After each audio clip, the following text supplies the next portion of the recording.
Israeli राजदूत को message करके मिल रही हैं धमकियां, और जब उन्होंने इसका स्क्रीनशॉट सोशल मीडिया पे डाला तो क्या हुआ उसके बाद। तो वहीं दूसरी तरफ एक ऐसी रिपोर्ट आई है ना, जिस रिपोर्ट ने बता दिया है कि दरअसल चाइना में 21 लाख लोग मारे जाएंगे। बहुत बड़ा डर है जिनपिंग के अंदर, जिसकी वजह से जिनपिंग लगा रहा था लॉकडाउन, लेकिन ये लॉकडाउन लगाने में अब सफल नहीं हो पा रहा है और इस वजह से एक बहुत बड़ा भयंकर संकट उसके दरवाजे पर खड़ा है। जानेंगे क्या कुछ चल रहा है जियोपॉलिटिक्स में, आइए जानते हैं इन खबरों को विस्तार से। पिछले सप्ताह एक और विवाद खड़ा हुआ लापिद की वजह से, जो कि जूरी हेड बनकर आया था इजरायली नागरिक, और जिसने कश्मीर फाइल्स पर कह दिए अपशब्द, और उसके बाद विवाद बहुत ज्यादा बढ़ गया। लेकिन इजराइल के एम्बेसडर ने फिर एक खुला खत लिखा और लापिद को ठीक ठाक डांट पड़ गई। हुआ ये कि इजराइल पहुंचते ही उसने फिर माफी भी मांगी, इस बात को भी समझा। पर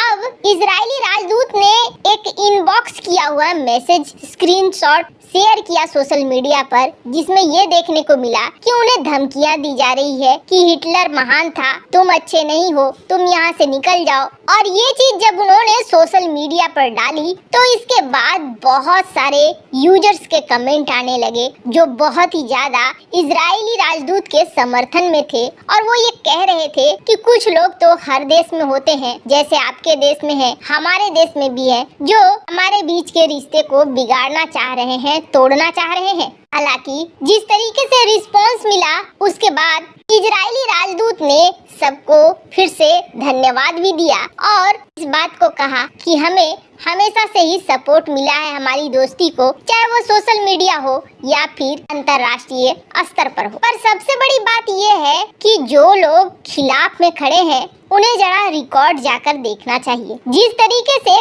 कश्मीर में भारत का साथ इजराइल दे रहा है, इस वक्त उस तरीके से अमेरिका भी मदद नहीं दे रहा है।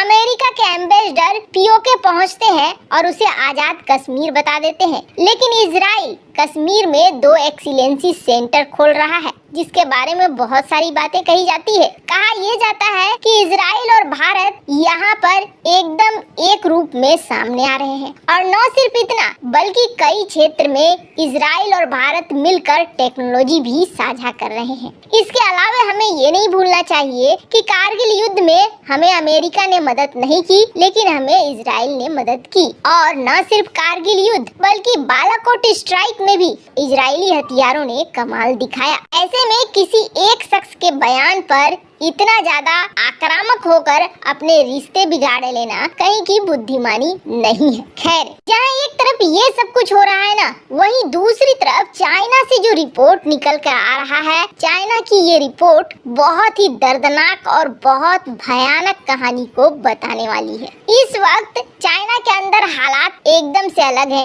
एक तो जनता परेशान हो चुकी है लॉकडाउन से, और परेशान होकर ये प्रदर्शन करने के लिए उतर गई, पहली बार उतर गई इस तरीके से जो सरकार ने सोचा भी नहीं था। अब जब देखा जिनपिंग ने कि हालात बहुत ज्यादा बिगड़ जाएंगे और कहीं मुझे ही सत्ता से हटना न पड़े, तो एक तरफ क्रैक डाउन चला दिया और दूसरी तरफ इसने थोड़ी छूट देनी शुरू कर दी है। हालांकि गुस्सा फूटा था उरुमकी बिल्डिंग से। ये उरुमकी जहाँ पर एक बिल्डिंग में आग लग गई और जब लोग वहाँ से भागने लगे तो जो सुरक्षा कर्मी थे, सुरक्षा कर्मियों ने कहा कि नहीं, आप घर से बाहर नहीं निकल सकते हैं। तो जिस तरीके से ये हल किया गया था, इस मामले ने प्रदर्शनकारियों को और भी ज्यादा हरकत में ला दिया। राष्ट्रपति शी जिनपिंग से इस्तीफा दो के नारे लगने लगे। तो चीन ने ये कहा कि नहीं, ये तो विदेशी ताकतों का हाथ है, विदेशी ताकत इसमें आ रहे हैं। और अब चीन ने ये भी कहना शुरू कर दिया है कि कई सारे ऐसे हैं जो पहचान छिपाकर इस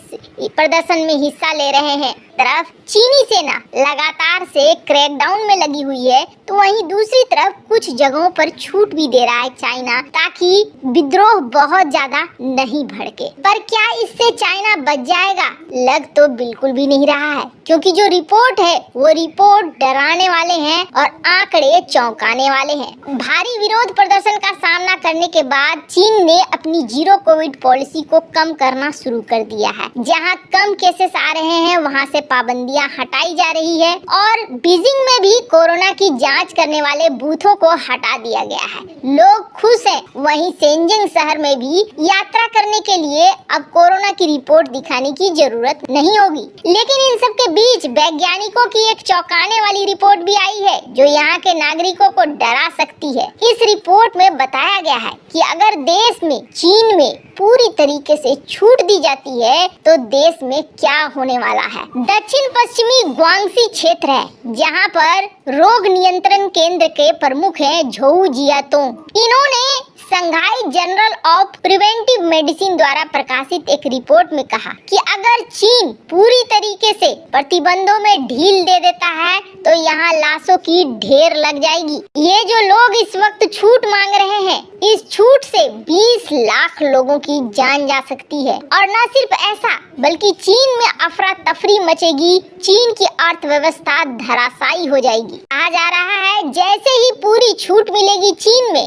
वैसे ही 23.3 करोड़ लोग इस रोग के चपेट में आ जाएंगे। जीरो कोविड नहीं हटाने के पीछे जिनपिंग का ये मकसद है कि ये मौतें न हो और इसकी वजह से वो अर्थव्यवस्था की मार भी झेलने को तैयार है। चीन की अर्थव्यवस्था पर बहुत बुरा असर पड़ रहा है। इस साल अपनी जीडीपी का 1.5% चीन सिर्फ महामारी का जो ये परीक्षण होता है इस पर इसने खर्च कर दिए हैं। लगातार परीक्षण पर परीक्षण हुए जा रहे हैं। अब आप सोचेंगे कि ऐसा चीन में ही क्यों हो रहा है? दुनिया तो आजाद हो गई है, दुनिया में लोग खुलकर मिल रहे हैं, चाहे वो G20 का मीटिंग हो या फिर उन सारी चीजों को छोड़ दो आप, कतर का जो फीफा कप है वहाँ पर लोग खुलेआम मिल रहे हैं। तो फिर इतनी बड़ी मौत चाइना में क्यों होगी? जिस बीमारी को दुनिया ने कब्जा कर लिया, कंट्रोल कर लिया, अब चीन में ये क्यों इस तरीके से भयानक तरीके से फैलेगी और क्यों इतनी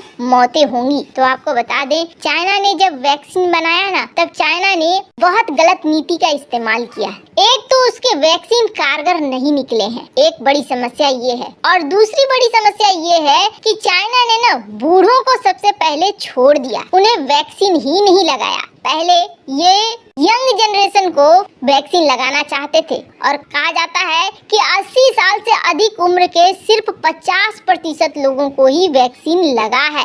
जिस तरीके से इन्होंने पालन किया वो पालन ही अब इनके लिए काल बन रहा है। यही वजह है कि जिनपिंग नहीं चाहता है कि लॉकडाउन में छूट दी जाए और समस्याएं रुकने का नाम नहीं ले रही हैं। वैसे इन सब मामले में आपकी क्या राय है? कमेंट कर जरूर बताएं।